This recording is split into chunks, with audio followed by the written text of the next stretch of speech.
और इस वक्त सीधे रुक करेंगे आजमगढ़ का, जहां पर सीएम योगी बोल रहे हैं।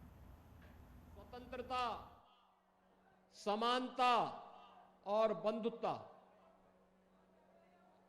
भारत के संविधान के उद्घोषक बने हैं और यही कारण है कि सम विषम परिस्थितियों में भारत के संविधान ने उत्तर से लेकर के दक्षिण तक, पूरब से पश्चिम तक पूरे भारत को एकता के सूत्र में पिरोने का कार्य किया और प्रधानमंत्री मोदी जी के नेतृत्व में आज यही भारत एक भारत श्रेष्ठ भारत की परिकल्पना को साकार कर रहा है। भाइयों बहनों, कुछ लोगों ने बाबा साहब भीमराव अंबेडकर के नाम पे राजनीति तो की,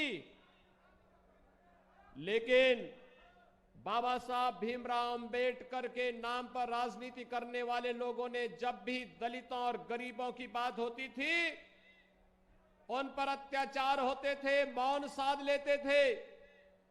याद करिए, जब समाजवादी पार्टी की सरकार के समय रामपुर में उस समय के समाजवादी पार्टी के नेता और मंत्री आजम खां के द्वारा वहां के दलितों को प्रताड़ित किया जा रहा था, उजाड़ा जा रहा था, तब कांग्रेस मौन थी, सपा अत्याचार करा रही थी, बसपा भी मौन थी।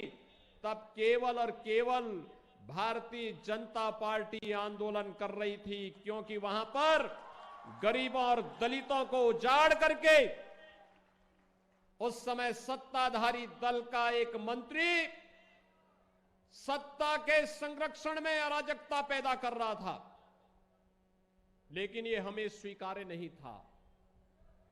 उस अत्याचार के खिलाफ हम लड़ रहे थे। और यही नहीं, समाजवादी पार्टी की सरकार के समय तो अराजकता ही उसका पर्याय हो गया था।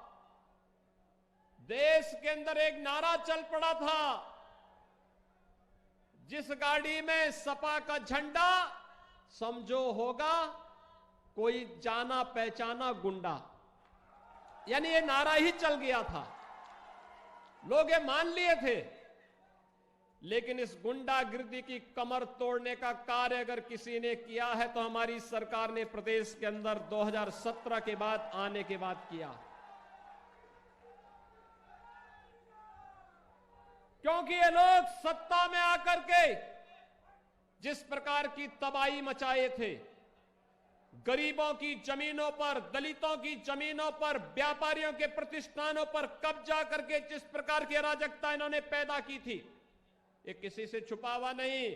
और आजमगढ़ तो इससे अपने आप को कैसे वंचित रख सकता है? आजमगढ़ तो इसका सबसे बड़ा भुक्तभोगी था।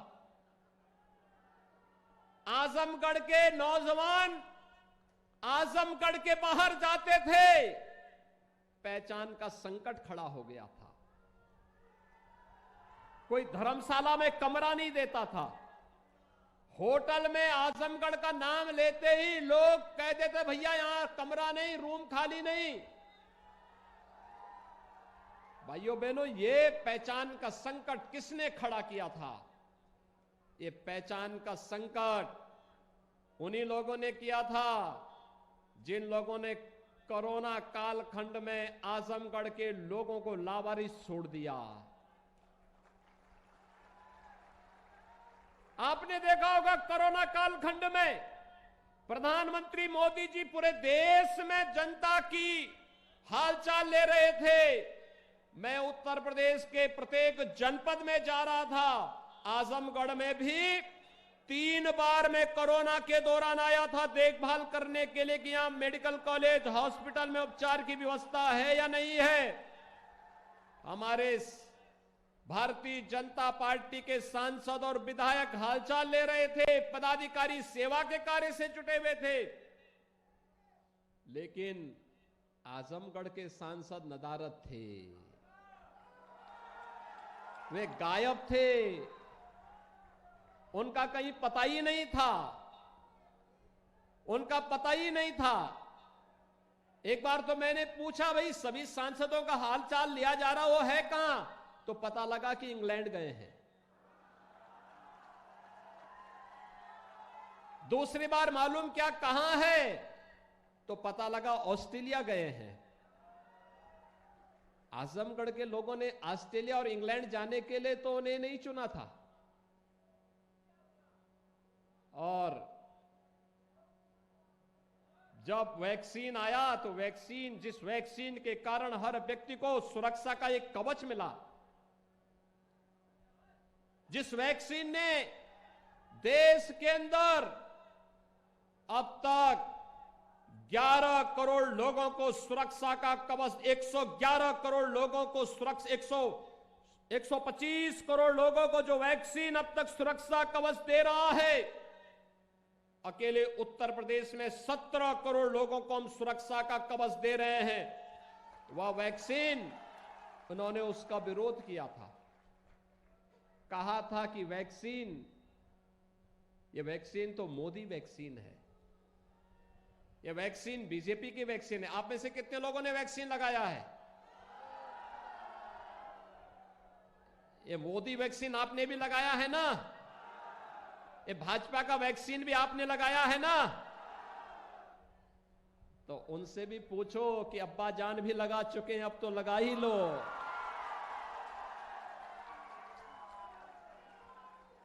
अब ये वैक्सीन लगा ही लेना चाहिए, क्योंकि एक नया वेरिएंट आ गया है कोरोना का। वैक्सीन लगा लोगे तो कुछ सच बोलने की आदत हो जाएगी, नहीं तो झूठ पे झूठ बोल करके, जैसे आजमगढ़ के लोगों को धोखा दे रहे थे, प्रदेश के लोगों को धोखा दे रहे थे। आजमगढ़ में मुलायम सिंह जी भी सांसद रहे, समाजवादी पार्टी की सरकार थी, तब भी विश्वविद्यालय नहीं आ पाया। आया विश्वविद्यालय, मिला। पूर्वांचल एक्सप्रेसवे भी नहीं बन पाया था, एयरपोर्ट भी नहीं बन पाया था, यानी ये सब काम सफाई में होने थे। आजमगढ़ विकास के लिए कहां था? आजमगढ़ में तो पेशेवर माफिया और अपराधियों को प्रश्रय देकर के उनको अपने कंधों में ढोते थे, अपने सिर में लेकर घूमते थे, उस पाप के घड़े को लेकर घूमते थे। अपराधी, पेशेवर अपराधी और माफियाओं को अपने सिर में लेकर के ढूंढते थे, घूमते थे। और पहचान का संकट आजमगढ़ के नौजवानों के सामने, आजमगढ़ के सामान्य नागरिकों के सामने आता था। भाइयों बहनों, याद करिए, इसी आजमगढ़ को पूर्वांचल एक्सप्रेसवे भी हमने दी और गोरखपुर लिंक एक्सप्रेसवे भी आजमगढ़ होते हुए गोरखपुर की तरफ जा रहा है। ये 4 लेन की कनेक्टिविटी दोहरी घाट से होते हुए, जौनपुर होते हुए प्रयागराज के लिए भी 4 लेन और वाराणसी के लिए भी 4 लेन की कनेक्टिविटी भारतीय जनता पार्टी की सरकार ने दिया है। आजमगढ़ में महान हिंदू सम्राट 11वीं सदी में जिन्होंने एक विदेशी आक्रांता को पूरी तरह रौंदने का कार्य किया था, सालार मसूद गाजी को महाराज सुहेल देव के नाम पर एक राज्य विश्वविद्यालय बनाने का कार्य भी हमारी सरकार कर रही है। इसी नए सत्र में वहां पर हम लोग क्लासेस प्रारंभ करेंगे। और आजमगढ़ को देश के अंदर अलग अलग जगहों से वायु सेवा से जोड़ने के लिए भी एयरपोर्ट के निर्माण के कार्य को भी हमारी सरकार ने तैयार कर लिया है। बहुत शीघ्र आजमगढ़ का एयरपोर्ट जब प्रारंभ होगा तो आजमगढ़ के जो लोग मुंबई में कार्य करते हैं, आजमगढ़ के जो लोग कोलकाता में कार्य करते हैं, दिल्ली में रहते हैं, 1 घंटे में मुंबई से आजमगढ़ आ जाएंगे, 1 घंटे में आजमगढ़ से मुंबई चले जाएंगे, दूरी कम हो जाएगी और हवाई चप्पल पहनने वाला भी हवाई जहाज की यात्रा कर पाएगा। ये सपना भी साकार किया है तो भारतीय जनता पार्टी की सरकारों ने किया है, सपा तो नहीं कर पाई। भाइयों बहनों, समाजवादी पार्टी तो नहीं की इसमें से कोई भी काम, क्योंकि कार्य के लिए फुर्सत ही नहीं था। उनके लिए लगता था कि अपने कुनबे का, अपने परिवार का विकास कर लेंगे तो यही प्रदेश है, और हमारे लिए जब प्रदेश का विकास कर लेंगे तो वही हमारे लिए परिवार है। यही अंतर है। याद करिए भाइयों बहनों, ये लोग मौन रहते थे तब जब इस आजमगढ़ में, याद करिए, समाजवादी पार्टी की सरकार थी और सिबली नेशनल कॉलेज में अजीत राय की हत्या हुई थी। 2 महीने तक एफआईआर तक लॉन्च नहीं हो पाई थी, और तब मैं गोरखपुर का सांसद था। तब सांसद के रूप में मैं यहां आया था एफआईआर दर्ज करवाने के लिए।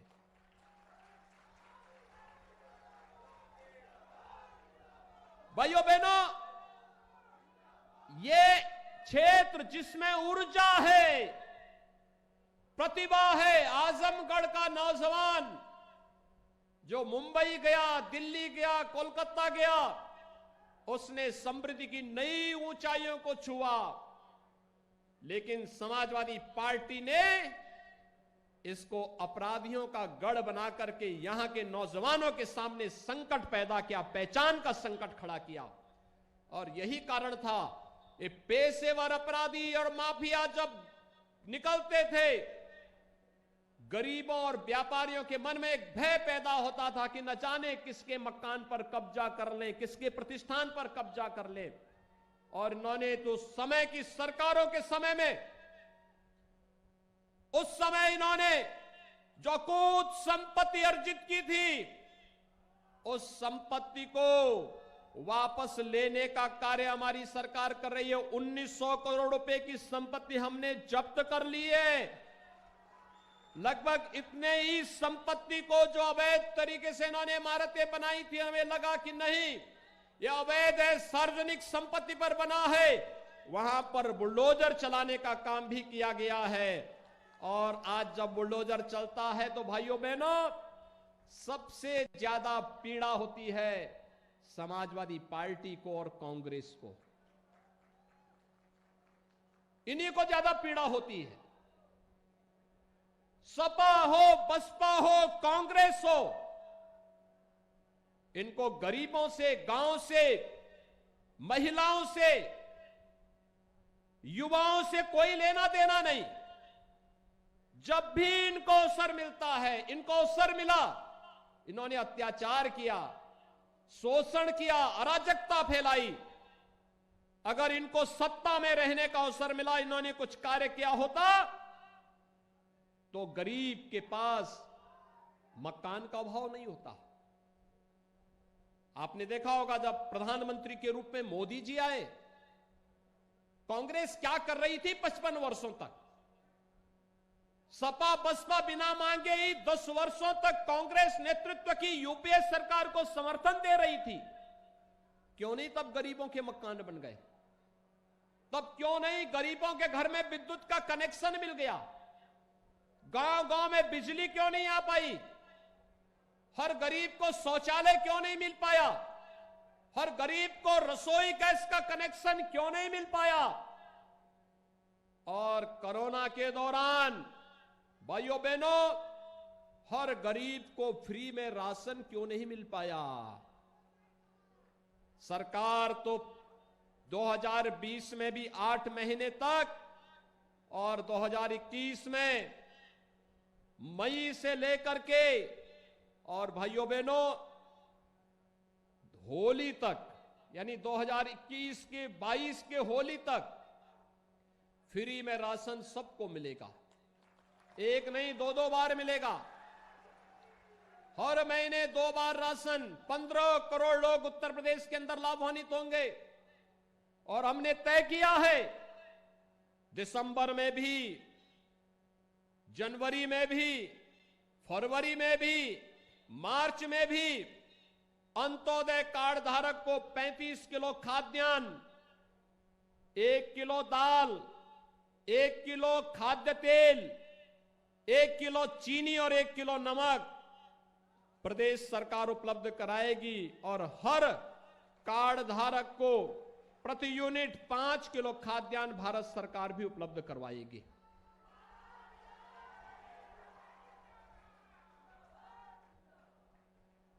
ये लगातार मिलेगा, हर एक व्यक्ति को मिलेगा। पहले खाद्यान्न विपक्षी दलों के नेता खा जाते थे, गरीब को तो कुछ मिलता ही नहीं था, गरीब देखता रह जाता था। आज गरीब को खाद्यान्न देने का कार्य किया जा रहा है, मकान दिया जा रहा है। अगर मैं आपके इसी जनपद में देखूं, भाइयों बहनों, अकेले आपके आजमगढ़ जनपद में 48,736 परिवारों को 584 करोड़ 83 लाख 20,000 रुपए की राशि आवास योजना के लिए ग्रामीण क्षेत्र में अवमुक्त किया गया और शहरी क्षेत्र में 28,542 लाभार्थियों को 521 करोड़ 13 लाख रुपए की धनराशि उपलब्ध करवाई गई। आपके आजमगढ़ जनपद में 1,813 सामुदायिक शौचालय और यही नहीं 13 यहां पर 1,02,415 लाभार्थियों को विद्युत के निःशुल्क कनेक्शन देने का कार्य आजमगढ़ जनपद में हुआ है। भाइयों बहनों, 154 मजरों में विद्युतीकरण का कार्य भी हुआ है। 2,24,023 लाभार्थियों को निःशुल्क रसोई गैस के कनेक्शन बांटे गए और प्रधानमंत्री किसान सम्मान निधि में हर किसान को 6,000 रुपए सालाना। अब तक इस जनपद में 7,41,984 किसानों को इस योजना से जोड़ा गया है, यानी 7,41,000 से अधिक किसान हर साल 6,000 रुपए सालाना प्राप्त कर रहे हैं। कन्या सुमंगला योजना में लगभग 18,000 बालिकाओं को जन्म से लेकर के स्नातक तक की पढ़ाई के लिए 15,000 रुपए देने की व्यवस्था की गई है। और ऑपरेशन कायाकल्प, सपा बसपा कांग्रेस को पढ़ाई लिखाई से कोई मतलब नहीं था, तो उनके समय में स्कूल भी उजाड़ लगता था। आज स्कूल आप देखिए, लगभग 2,170 विद्यालयों में यहां पर उनका सुंदरीकरण का कार्य हुआ है। इसके साथ ही यहां पर अगर हम देखेंगे तो भाइयों बहनों, आजमगढ़ में हम लोगों ने जो तमाम अन्य कार्य कराए हैं, यहां पर 7,93,824 परिवारों को निःशुल्क खाद्यान्न उपलब्ध करवाने का कार्य हो रहा है। और यही नहीं, जनपद में एक जनपद एक उत्पाद, वन डिस्ट्रिक्ट वन प्रोडक्ट के अंतर्गत 98 लाभार्थियों को 7 करोड़ 12 लाख का ऋण भी यहां पर उपलब्ध करवाया गया है। 1,93,982 पंजीकृत श्रमिकों को यहां पर शासन की विभिन्न योजनाओं से जोड़ने का कार्य किया गया है और उन्हें भरण पोषण भत्ता भी यहां पर उपलब्ध करवाने का कार्य किया गया है। यानी आप देख सकते हैं, ये कार्य कांग्रेस, सपा, बसपा की सरकारों के समय भी हो सकता था, लेकिन गरीब उनके एजेंडे में कभी नहीं था, गांव उनके एजेंडे में नहीं था, महिलाएं उनके एजेंडे में नहीं थी, युवा उनके एजेंडे में नहीं थे। वे लोग केवल अराजकता फैलाते थे, लूट खसोट करते थे। भारतीय जनता पार्टी तो सबका साथ, सबका विकास, सबके विश्वास और सबके प्रयास के साथ एक नए भारत के निर्माण के लिए नए उत्तर प्रदेश के निर्माण को हम आगे बढ़ा रहे हैं। और भाइयों बहनों, इस नए उत्तर प्रदेश के लिए मैं आप सबका सहयोग करने के लिए आज आपके बीच में आया हूं। मुझे प्रसन्नता है कि आप सभी लोगों ने कोरोना बचाव के लिए प्रधानमंत्री मोदी जी के द्वारा फ्री में वैक्सीन, सबको वैक्सीन की जो सुविधा दी है, आप सभी लोग इसका लाभ ले रहे हैं। मेरा आप सबसे अनुरोध होगा, कोरोना भी समाप्त नहीं हुआ है। अभी कोरोना दुनिया के अंदर तमाम देशों में कहर बरपा रहा है। आप देख रहे होंगे लगातार अफ्रीकन देशों में, अमेरिका में, यूरोप में, रूस में, चीन में फिर से कोरोना की आहट हो चुकी है, बहुत तेजी के साथ फैल रहा है। ये कोरोना वैक्सीन, ये फ्री में वैक्सीन एक सुरक्षा कवच है। हम सबको आभार व्यक्त करना चाहिए प्रधानमंत्री मोदी जी का। आपने देखा होगा कोरोना के दौरान हमने सबको फ्री में टेस्ट करवाए, फ्री में उपचार करवाया, फ्री में राशन दिया और फ्री में वैक्सीन भी प्रधानमंत्री मोदी जी ने हर एक व्यक्ति को उपलब्ध करवाया। फ्री में वैक्सीन, सबको वैक्सीन। और मैं आप सबसे अनुरोध करूंगा, जिन्होंने अभी तक वैक्सीन की डोज नहीं ली, वे तत्काल जाकर के नजदीक के केंद्र में जाकर वैक्सीन ले ले। जिन्होंने एक डोज ले ली वो दूसरा डोज जरूर ले ले। यह वैक्सीन कोरोना से बचाव का एक उत्तम माध्यम होगा और सामान्य जनजीवन को भी आगे बढ़ाने में मदद करेगा। आज जिन विकास परियोजनाओं का यहां पे लोकार्पण और शिलान्यास हुआ है, मैं इनका सब के लिए आप सभी नागरिकों को और खासतौर पर इस विधानसभा क्षेत्र की विधायक श्रीमती वंदना सिंह जी को विशेष बधाई देता हूं। और मैं उन्होंने भारतीय जनता पार्टी की सदस्यता ग्रहण की है, भारतीय जनता पार्टी के मूल्यों के साथ जुड़ी हैं। उनके साथ जो अन्याय सपा की सरकार के समय हुआ, भले अन्याय सपा की सरकार के समय हुआ था, लेकिन हमारी सरकार सबका साथ और सबके विश्वास पर बात करती है। हमने कहा प्रदेश में विकास कराएंगे सबको, न्याय देंगे सबको, सुरक्षा देंगे सबको, लेकिन अपराध और अपराधियों के प्रति जीरो टॉलरेंस की नीति के तहत कार्य करेंगे। और सरकार उन्हीं मुद्दों को लेकर के, उन्हीं मूल्यों को लेकर के लगातार कार्य कर रही है। आज के इस अवसर पर एक बार फिर से मैं आप सभी लोगों को, जो कोरोना कालखंड में भी अपने जीवन और जीविका को बचाए रखते हुए निरंतर उत्साहपूर्ण तरीके से आगे बढ़ रहे हैं, आप सबका मैं आह्वान करूंगा कि हम सबके उत्तर प्रदेश को एक नए भारत के नए उत्तर प्रदेश के रूप में स्थापित करने के इस अभियान के साथ आप सभी लोग मिलकर के अपना सहयोग देंगे। आप सबको मैं इन योजनाओं के लिए बधाई देता हूं। बाबा साहब भीमराव अंबेडकर के महापरिनिर्वाण दिवस के अवसर पर उन्हें विनम्र श्रद्धांजलि अर्पित करता हूं और आप सबके प्रति अपनी शुभकामनाएं व्यक्त करते हुए अपनी वाणी को देता हूं विराम। जय जय श्री राम, जय जय श्री राम। बहुत बहुत धन्यवाद माननीय आपके। और आजमगढ़ से सीएम योगी आदित्यनाथ इस वक्त लाइव 32 विकास योजनाओं की देंगे सौगात।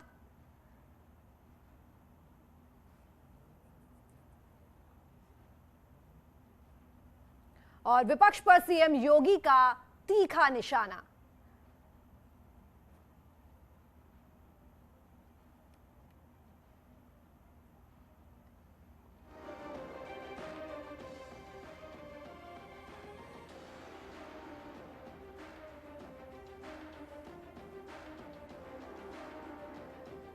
और आजमगढ़ से सीएम योगी आदित्यनाथ इस वक्त लाइव है। कोरोना अभी खत्म नहीं हुआ है, उनका कहना है कोरोना दुनिया में कहर बरपा रहा है, कई देशों में कोरोना तेजी से फैल रहा है।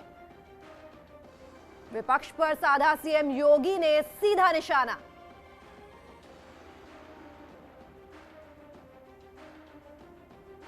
और आजमगढ़ के वासियों को 32 विकास योजनाओं की सौगात।